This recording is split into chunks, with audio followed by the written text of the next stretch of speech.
Hello student, आज हम इस वीडियो में इशू ऑफ शेयर को डिस्कस करेंगे। तो यहाँ पे हम शेयर इशू के प्रोसेस या स्टेप्स को समझेंगे। साथ ही ये भी देखेंगे कि share issued at par, premium या डिस्काउंट क्या होता है और शेयर इशूड एट प्रीमियम में सिक्योरिटी प्रीमियम अकाउंट का यूज़ हम किस पर्पज़ के लिए करते हैं, वो चीज़ भी यहाँ पे समझेंगे। तो चलिए शुरू करते हैं। तो जब भी कंपनी को शेयर इशू करना होता है, मतलब पब्लिक को ऑफर करना होता है कि आप मेरे शेयर्स को परचेज कर लीजिए, तो क्या करना पड़ेगा उनको उनको जनरल पब्लिक को इनवाइट करना पड़ेगा कि भाई आप हमारा शेयर परचेज़ करिए, उन्हें ऑफ़र देना पड़ेगा, तभी तो वो आपके शेयर परचेज़ करेंगे। तो वो कैसे देंगे आप? उन्हें इनवाइट कैसे करेंगे? थ्रू अ प्रॉस्पेक्टस, ठीक है? तो प्रॉस्पेक्टस के बेसिस पे आप जनरल पब्लिक को क्या करते हैं? इनवाइट करते हैं, उनको ऑफ़र देते हैं कि आप मेरे शेयर्स को परचेज़ कर लीजिए, ठीक? अब जो ये प्रॉस्पेक्टस आप देते हैं, इश्यू करते हैं पब्लिक को कि देखिए ये हम प्रॉस्पेक्टस देखिए, अगर आप कॉलेज भी जाते होंगे ना, आप एडमिशन लेने जाइए तो भी आपको एक प्रॉस्पेक्टस मिलता है, जो ये आपको बताता है कि आपके कॉलेज में क्या फैसिलिटीज़ हैं, कैसे-कैसा है या आपको इस कॉलेज को क्यों चूज़ करना चाहिए, ठीक? तो इसी तरह ये जो प्रॉस्पेक्टस कंपनी इश्यू करेगी, वो भी पब्लिक को जब इश्यू कर रही है या ऑफ़र कर रही है, तो ये बताती है कि देखिए मेरी कंपनी कैसी है, क्या चीज़ें हैं, हम क्या सोच रहे हैं, सब कुछ वहाँ पर डिटेल होता है, जिससे आप क्या करें, आप इंटरेस्ट लें कि हाँ भाई इस कंपनी में पैसे लगाए जा सकते हैं। तो बेसिकली प्रॉस्पेक्टस के थ्रू पब्लिक कंपनी क्या करती है, जनरल पब्लिक को इनवाइट करती है कि आप मेरे शेयर्स को परचेज़ करिए, ठीक?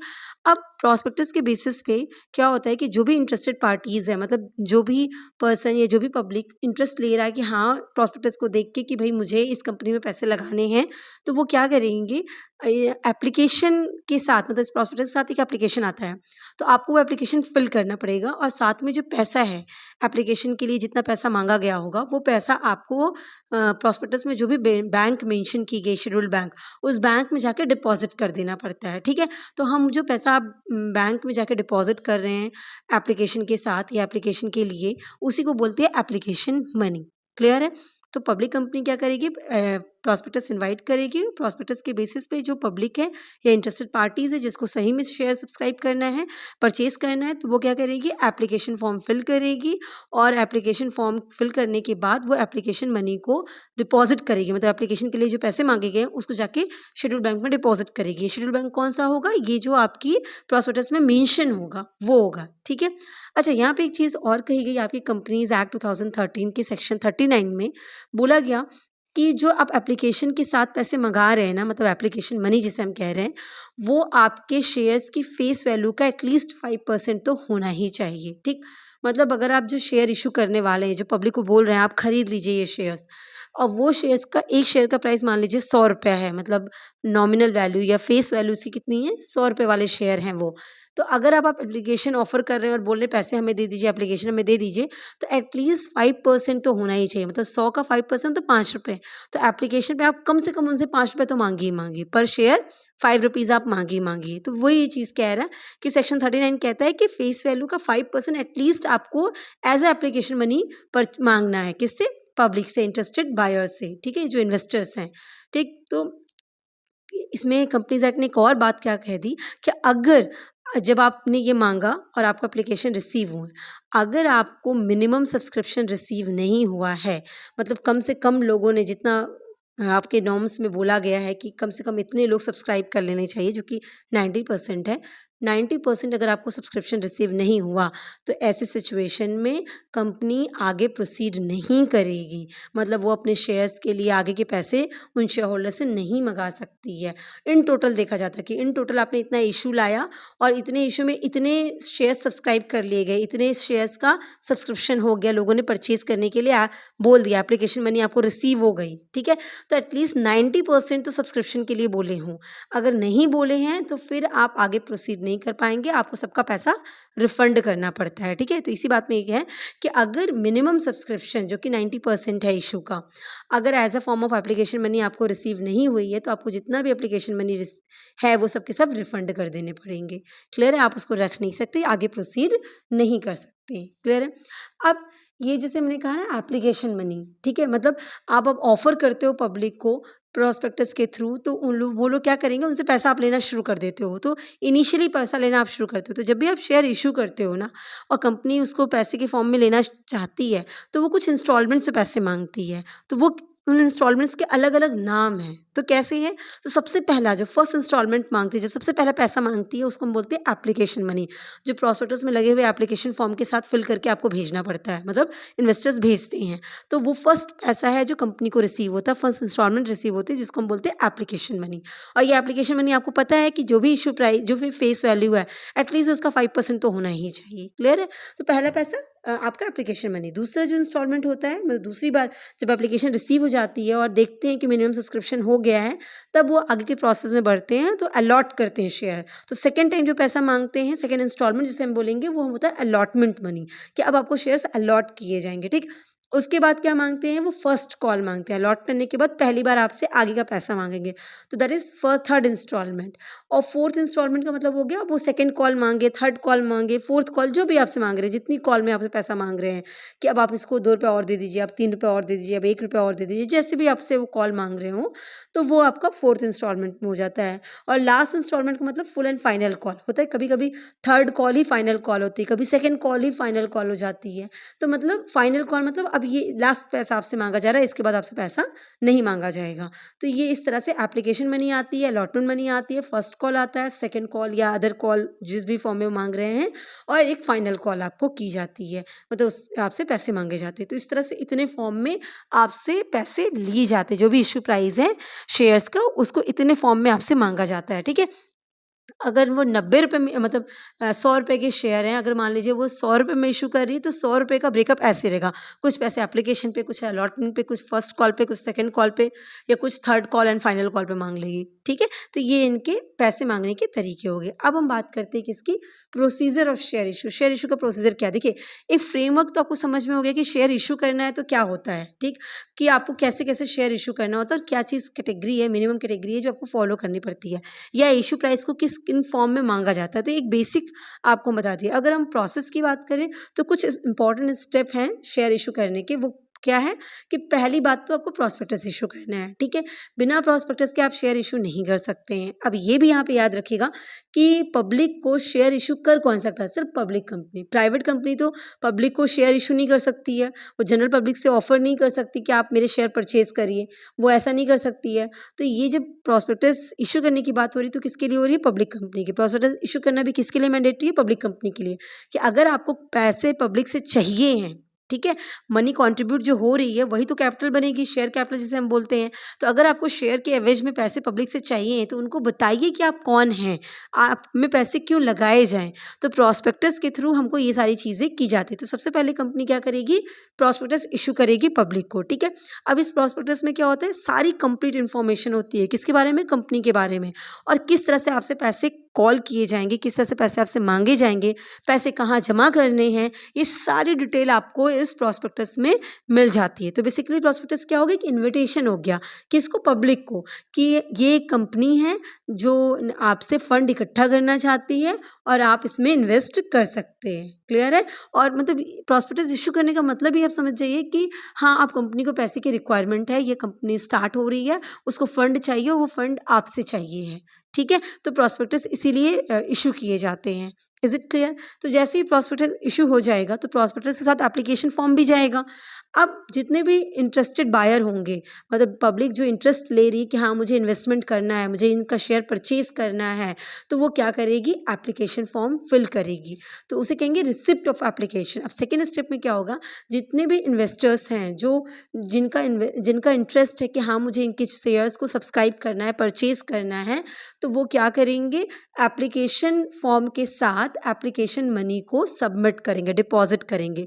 अब ये एप्लीकेशन मनी कहाँ डिपॉज़िट होगी? शेड्यूल्ड बैंक में, जो कि प्रॉस्पेक्टस में स्पेसिफाई होगा कि इस शेड्यूल्ड बैंक में आपको जाके अपने पैसे डिपॉज़िट करने हैं, ठीक है? वो कोई भी बैंक हो सकती है, डिपेंडिंग कि आपकी प्रॉस्पेक्टस में, कंपनी के प्रॉस्पेक्टस में कौन-सी बैंक मेंशन है। पीएनबी है कि ओरिएंटल बैंक, मतलब ओबीसी है, यूबीआई है, कौन-सी बैंक है, वो कंपनी के ऊपर डिपेंड करता है, पर वहाँ पे मेंशन रहेगा, उसी बैंक में जाके आपको एप्लीकेशन का मनी डिपॉज़िट करना होगा, जिसे हम एप्लीकेशन मनी कहते हैं। एप्लीकेशन फॉर्म के साथ आपको भेजना होगा। क्लियर है? अब जब कंपनी को ये एप्लीकेशन मनी रिसीव होती है ना, तो वो अमाउंट कैसा हो सकता है? वो 3 कंडीशन में कंपनी को रिसीव हो सकता है। तीनों में से कोई भी कंडीशन हो सकती है। या तो आपने जो भेजा था, कि आपको ऑफ़र किया था, आपको जितना आपने इश्यू किया करने के लिए एप्लीकेशन मँगाए थे, पूरे के पूरे आ गए, फुल सब्सक्रिप्शन हो गया। या फिर अंडर सब्सक्रिप्शन हुआ, मतलब कि जितना आपने इश्यू किया था, उतने के लिए लोग नहीं अप्लाई किए हैं, उससे कम के लिए लोग अप्लाई किए हैं। या फिर जितने के लिए आपने अप्लाई करने के लिए बोला था, उससे भी ज़्यादा लोगों ने अप्लाई कर लिया, ओवर सब्सक्रिप्शन हो गया। तो 3 कंडीशन आपके सामने आ सकती है और तीनों कंडीशन की अकाउंटिंग अगर बात करें, अकाउंटिंग अलग होती है, मतलब अकाउंटिंग ट्रीटमेंट इनका अलग होता है, अलग तरीके से इसकी एंट्रीज़ पास होती हैं। तो full subscription, under subscription, over subscription. तो जब एप्लीकेशन मनी रिसीव होगी, उसी समय पता चल जाता है कि आपका सब्सक्रिप्शन कैसा है, कितने लोगों ने सब्सक्राइब किया, कितने लोगों ने शेयर्स को परचेज़ करने के लिए कहा है। अब आपको याद होगा, मैंने पहले ही बता दिया कि अगर 90% से कम सब्सक्रिप्शन आता है, मतलब मिनिमम सब्सक्रिप्शन 90% आना चाहिए। अगर 90% से कम आया है इश्यू प्राइस का, तो आपको सबका सब वापस कर देना पड़ेगा, चाहे जितना भी आया हो आपके पास पैसा। ठीक है? सारा एप्लीकेशन मनी रिसीव वापस करना, रिफंड करना पड़ेगा। तो मिनिमम सब्सक्रिप्शन तो आपको चाहिए, तभी आप आगे प्रोसीड कर सकते हैं। क्लियर है कि नहीं क्लियर है? तो अगर कंपनी ने मिनिमम सब्सक्रिप्शन पा लिया, मतलब मान लीजिए कि अंडर सब्सक्रिप्शन है, जितना आपने सोचा था उतने लोगों ने सब्सक्राइब नहीं किया, उससे कम लोगों ने सब्सक्राइब किया, जितना आपने इश्यू किया था उससे कम लोगों ने सब्सक्राइब किया। लेकिन इतने लोगों ने तो सब्सक्राइब कर लिया है कि मिनिमम सब्सक्रिप्शन का क्राइटेरिया पूरा हो गया, मतलब 90% हो गया। तो ऐसे सिचुएशन में आप क्या करेंगे, आप आगे बढ़ेंगे, मतलब प्रोसीड्स आगे करेंगे। ठीक है? अब एक चीज़ और ध्यान रखिएगा, ये मिनिमम सब्सक्रिप्शन आपको कब तक रिसीव हो जानी चाहिए। तो जब आपने प्रॉस्पेक्टस इश्यू किया, उस डेट से 120 डेज़ के अंदर ही आपको मिनिमम सब्सक्रिप्शन रिसीव हो जानी चाहिए। अगर 120 डेज़ के अंदर मिनिमम सब्सक्रिप्शन रिसीव नहीं हुई है, तो ऐसे सिचुएशन में आपको पूरा का पूरा पैसा रिफंड करना पड़ेगा। ठीक? तो ये तो हो गया कि हमने प्रॉस्पेक्टस इश्यू किया, फिर हमको एप्लीकेशन रिसीव हुआ। एप्लीकेशन रिसीव हुआ, तो इस सिचुएशंस में आएगा और उसमें ऐसे-ऐसे प्रोसेस आते हैं। अब जब एप्लीकेशन आ गया, मिनिमम सब्सक्रिप्शन भी रिसीव हो गया, तो हम आगे प्रोसीड करते हैं, that is allotment of share. अब हम शेयर्स अलॉट करेंगे, ठीक है? तो इसमें क्या होगा, जैसे ही मिनिमम सब्सक्रिप्शन रिसीव हो जाती है, तो कंपनी आगे प्रोसीड करती है शेयर अलॉटमेंट की तरफ, ठीक है? इसमें क्या होगा, इसमें लेटर ऑफ अलॉटमेंट कंपनी क्या करेगी, भेजेगी किसको, पब्लिक को भेजेगी, जिनको शेयर्स अलॉट किए जा रहे होंगे उनको लेटर ऑफ अलॉटमेंट भेजा जाता है। और फिर उसमें याद रखिएगा, अलॉटमेंट मनी उनसे मांगी जाती है कि भाई आपको अलॉट हो रहा है, आप अलॉटमेंट के लिए पैसे भेजिए। तो वो अलॉटमेंट आ जाता है, तो लेटर ऑफ अलॉटमेंट को भेजा जाता है, उसके बेसिस पे उनसे अलॉटमेंट मनी भी मंगाई जाती है। और जब अलॉटमेंट हो जाता है, जैसे ही अलॉट कर दिया जाता है, तो इसका मतलब क्या हो गया कि अब एक वैलिड कॉन्ट्रैक्ट हो गया है कंपनी के बीच में और एप्लीकेंट्स के बीच में, ठीक है? मतलब जिन्होंने शेयर्स के लिए अप्लाई किया था, जिनका अलॉटमेंट हुआ, उनके बीच में अब एक लीगल कॉन्ट्रैक्ट हो गया है और अब वो आज से कंपनी के शेयर होल्डर्स बन गए, क्योंकि आपके नाम शेयर्स अलॉट हो गए। अब आप शेयर होल्ड कर लिए, तो शेयर होल्डर्स बन गए। Is it clear? तो ये क्या हो गया, ये एक मेन प्रोसेस हो गया, मेन स्टेप्स हो गया। अब इसको, इस पूरे प्रोसेस में जो कंडीशंस आती हैं ना, उन कंडीशंस को अगर हम एक डायग्राम के थ्रू समझें, तो मतलब डायग्रामेटिकल फॉर्म में सब देखना चाहें, तो उसको कैसे देखेंगे, मतलब ये पूरा प्रोसेस देखिएगा। तो अगर फंड हमको इक्विटी के थ्रू रेज़ करना है, तो उसके लिए कैसे होगा? उसके लिए सबसे पहले क्या होगा, हमको प्रॉस्पेक्टस इनवाइट करना पड़ेगा, मतलब प्रॉस्पेक्टस इश्यू करके पब्लिक को इनवाइट करना पड़ेगा एप्लीकेशन के लिए कि आप हमारे एप्लीकेशन को परचेज़ करिए, एप्लीकेशन मनी डिपॉज़िट करिए, ठीक है? तो अब क्या होगा कि जब एप्लीकेशन हम इनवाइट करते हैं कि पब्लिक शेयर्स को परचेज़ करे, तो वो क्या करती है, एप्लीकेशन फॉर्म भर के भेजती है। कौन भेजेगा? पब्लिक भेजेगी, एप्लीकेशन फॉर्म को फिल करके। कहाँ पे? शेड्यूल बैंक में जाके एप्लीकेशन मनी को डिपॉज़िट करेगी और एप्लीकेशन भेजेगी आपको। अब ये आपको 3 तरीके से आ सकता है पैसा, या तो आपको फुल्ली सब्सक्राइब हो जाएगा, या अंडर सब्सक्रिप्शन होगा, या ओवर सब्सक्रिप्शन होगा। मतलब या तो एप्लीकेशन जो रिसीव किया, वो जितने शेयर इश्यू किए थे पूरे का पूरा रिसीव कर लिया। अंडर सब्सक्रिप्शन का क्या मतलब हो गया कि आपने एप्लीकेशन रिसीव तो किया है, एप्लीकेशन मनी आपको जो रिसीव हुई है, या एप्लीकेशन जो रिसीव हुई है, वो जितना शेयर इश्यू किया था उससे कम की इश्यू हुई है। और ओवर का मतलब हो गया कि एप्लीकेशन जो रिसीव हुई है, वो more than the share issued, जितना शेयर इश्यू किया था उससे ज़्यादा के लिए एप्लीकेशन रिसीव हो गई है। अब जब फुल सब्सक्रिप्शन हो गया तो कोई दिक्कत नहीं है, भई अलॉटमेंट का काम शुरू करिए। ओवर सब्सक्रिप्शन हो गया तो भई आप प्रो राटा अलॉटमेंट करिए, या एक्स्ट्रा को रिफंड करिए, काम खत्म करिए। पर अगर अंडर सब्सक्रिप्शन होती है, तो क्या करना होता है? अंडर सब्सक्रिप्शन के केस में हमें ये चेक करना पड़ता है कि क्या मिनिमम सब्सक्रिप्शन रिसीव हुई है?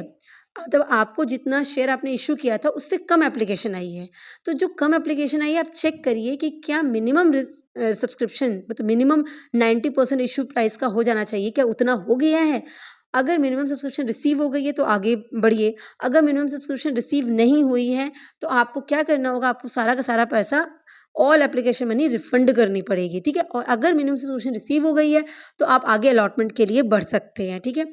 अगर ओवर सब्सक्रिप्शन का केस होता है तो क्या होता है कि एक्सेस पैसे को रिफंड करना होता है, या कंपनी क्या करती है, प्रो रेटा अलॉटमेंट कर देती है। अब प्रो रेटा अलॉटमेंट कैसे किया जाएगा, डायरेक्टर्स कैसे करेंगे, तो उसके लिए किस तरह से हम एंट्री पास करते हैं वो भी आगे न्यूमेरिकली देखा जाता है, ठीक है? ये पूरा न्यूमेरिकल होता है। तो अब वही बात हो गई, अगर मिनिमम सब्सक्रिप्शन रिसीव नहीं हुई है तो एप्लीकेशन मनी को आपको रिटर्न करना पड़ेगा। मिनिमम सब्सक्रिप्शन रिसीव हो गई है तो डायरेक्टर्स क्या कर रहे हैं, आपको अलॉट करने के लिए शेयर्स बोलेंगे, तो आपको अलॉटमेंट के लिए अप्लाई करना पड़ेगा। फिर आपसे अलॉटमेंट मनी रिसीव की जाएगी। प्रो राटा अलॉटमेंट के केस में भी आपको अलॉटमेंट मनी रिसीव हो गई कंपनी को, और जैसे अलॉटमेंट मनी रिसीव हो जाएगी आपके नाम पे शेयर अलॉट कर दिए जाएंगे, ठीक। फिर आपसे कंपनी फर्दर कॉल मांगेगी, first call, second call, full and final call, जैसे भी आपसे पैसा रिसीव कर लेगी, जितना भी वो इश्यू प्राइस रिसीव करना चाहती है। क्लियर है? तो यहाँ पे हमने पूरा प्रोसेस देख लिया, स्टेप्स देख लिए कि शेयर इश्यू कैसे होता है और क्या-क्या कंडीशंस आती हैं, ठीक?